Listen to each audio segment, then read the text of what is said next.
दोस्तों, बड़ी खबर ये निकल के आ रही है कि इजराइल की सेना गाजा के अंदर पूरी तरह से हार चुकी है। जो लोग इजराइल की सेना के बारे में जो न्यूज़ मीडिया वाले और गोदी मीडिया वाले ये खबरें चला रहे थे कि हमास के लड़ाकों को इजराइल की सेना चुन चुन कर मार रही है। इजराइल के जो सैनिक हैं वो हमास के लड़ाकों को ढूंढ ढूंढ कर अपने निशाना बना रहे हैं। इस तरह की जो खबरें मीडिया वालों ने और गोदी मीडिया वालों ने जो खबरें चलाई हैं वो खबरों पर एक यही खबर पानी फेरने के लिए काफ़ी है। जो खबर अब सामने निकल के आ रही है गाज़ा के अंदर के अभी के जो हालात सामने निकल कर आ रहे हैं, जिस तरह से इजराइल की सेना अब शिकस्ता हो चुकी है। लेकिन दोस्तों, वहीं पर बड़ी खबर तुर्की के अंदर से निकल के आ रही है, क्योंकि तुर्की के अंदर इस वक्त मातम जो है पसरा हुआ है। तुर्की के अंदर एक बहुत बड़ी शख्सियत का इंतकाल हो चुका है। पूरी खबर मैं आप लोगों को विस्तार से बताऊंगा। सबसे पहले हम रुख करते हैं गाज़ा के अंदर कि गाज़ा के अंदर इजराइल की सेना के हालात इतने ज़्यादा पतली हो चुकी है, इतनी ज़्यादा ख़राब हो चुकी है कि वो अब गाज़ा के अंदर घुसने को तैयार नहीं है। गाज़ा से दूर रहकर वो हमास के लड़ाकों का पता लगाने की कोशिश कर रहे हैं। गाज़ा के अंदर वो घुसना नहीं चाहते। गाज़ा से दूर रहकर हमास के लड़ाके किधर हैं, किधर छुपे हैं या फिर उनके ठिकाने क्या हैं, उसका पता लगाने के लिए गाज़ा के अंदर उन्होंने ड्रोन से पर्चे फेंकना शुरू कर दिए हैं। वो लोगों ने पर्चे फेंके हैं और उसमें फ़िलिस्तीनियों को जो है बहुत बड़ी रकम देने की बात कही है कि जो भी हमास के लड़ाकों के पता बताएगा, उनके ठिकानों का पता बताएगा, उसको बहुत बड़े अमाउंट दिया जाएगा। 4 बड़े हमास के लीडरों के यहाँ पर नाम दिए गए हैं। उनके बारे में इजराइल के सैनिकों ने कहा है कि अगर इनको बताओगे तो उस पर बड़ा बड़ा जो है इनाम रखा गया है, ये इनाम आपको दिया जाएगा। स्क्रीन पर आप लोग पर्चा देख सकते हैं, जिसमें सबसे पहले आप लोग देखिए यहया सिनवार पर इजराइल ने तकरीबन $4 लाख का इनाम रखा है। वहीं पर उनके भाई मोहम्मद सिनवार पर $3 लाख का इनाम रखा है। खान यूनिस के कमांडर राफे सलामा पर 2 लाख का इनाम घोषित किया है। वहीं पर अल कस्साम फाउंडर और जनरल मोहम्मद जैफ पर 1 लाख का इनाम रखा है। और इसके साथ ही इजराइल ने अपने टेक्नोलॉजी की शिकस्त तस्लीम कर दी है। अल्लाह ने चाहा तो फौजी क़ुव्वत की शिकस्त की नवीद भी जल्दी होगी।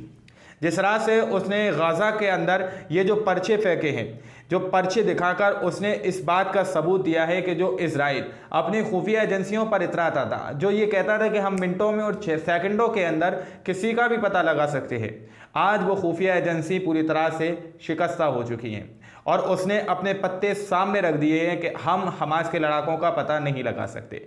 ये एक बहुत बड़ा जो खुलासा हुआ है, सामने निकल कर आया है कि इजराइल की सैनिक हमास के लड़ाकों को मारना तो दूर, उनको ढूंढ भी नहीं पा रही है, उनका पता भी नहीं लगा पा रही है। इस तरह की तस्वीरें सामने निकल कर आ रही हैं। इजराइल की सैनिक पूरी तरह से शिकस्ता हो चुकी है।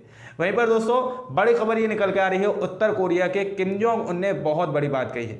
हाल ही में किम जोंग उन की तरफ से फ़लस्तीन के लिए समर्थन जताया गया है और बड़ी बात ये कही गई है, किम जोंग उन ने फ़लस्तीनियों के प्रति समर्थन व्यक्त करते हुए कहा, फ़लस्तीन न केवल अरबों और मुसलमानों के लिए एक मुद्दा है बल्कि ये स्वतंत्रता का भी एक मुद्दा है।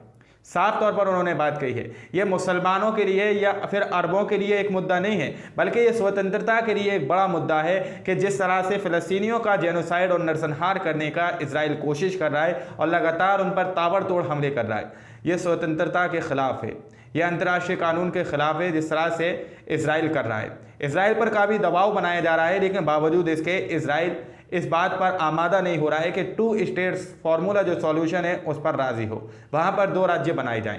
खैर, वहीं पर बड़ी खबर ये निकल के आ रही है, अबू उबैदा ने भी ऐलान कर दिया है। पिछले जो 72 घंटे के अंदर वहाँ पर तकरीबन हमास के लड़ाकों ने 72 मिलिट्री गाड़ियों को उड़ाया है, 36 इजरायली सोल्जरों को मार गिराया है। वहीं पर 100 तकरीबन इजरायली सैनिक जो है इसमें गंभीर रूप से घायल हो चुके हैं। बहुत भारी मात्रा में यहाँ पर अबू उबैदा ने यह बड़ा ऐलान किया है कि पिछले 72 घंटों के अंदर वहाँ पर 72 मिलिट्री गाड़ियों को उड़ाया गया और 36 इजरायली सैनिकों को जो है अबू उबैदा की टीम ने पूरी तरह से नेस्त से नाबूद कर दिया है। अब दोस्तों, रुख करते हैं हम तुर्की की तरफ का। तुर्की की तरफ से बड़ी खबर सामने निकल के आ रही है। स्क्रीन पर आप लोग इनका फोटो देख सकते हैं। इनका नाम है हसन बितमिस।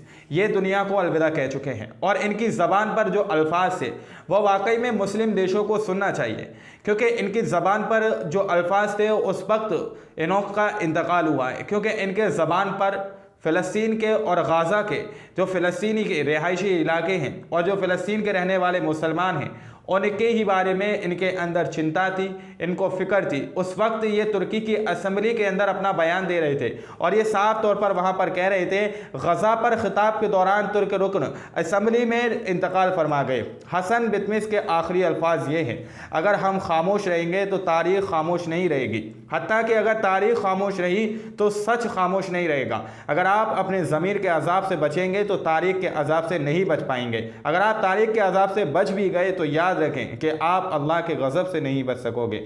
सआदत पार्टी से ताल्लुक़ रखने वाले हसन बितमिस खिताब के दौरान दिल का दौरा पड़ने से बेहोश होकर गिर पड़े। उन्हें अस्पताल ले जाया गया जहां वो इंतकाल कर गई। समझ सकते हैं आप लोग, बड़ी खबर तुर्की के अंदर से निकल के आई है।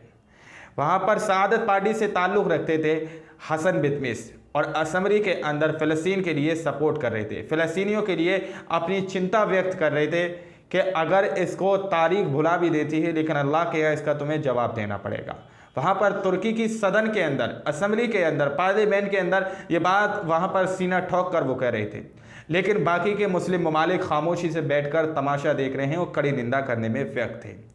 खैर, इजरायली सैनिक पूरी तरह से यहाँ पर शिकस्ता हो चुके हैं। बस वो फ़लस्तीन के बेकसूर और निहत्ते लोगों को अपना निशाना बना रहे हैं। हमास के लड़ाकों का सामना करने की उनके अंदर अब हिम्मत नहीं बची है। रिपोर्ट में इतना ही। ये कुछ बड़ी अपडेट थी जो आप लोगों तक पहुँचाना बेहद ज़रूरी था। बाकी आप लोग क्या सोचते हैं अपनी राय कमेंट सेक्शन में हमें ज़रूर दीजिएगा। मिलते हैं अगली वीडियो में, जब तक के लिए अपना ख्याल रखिएगा।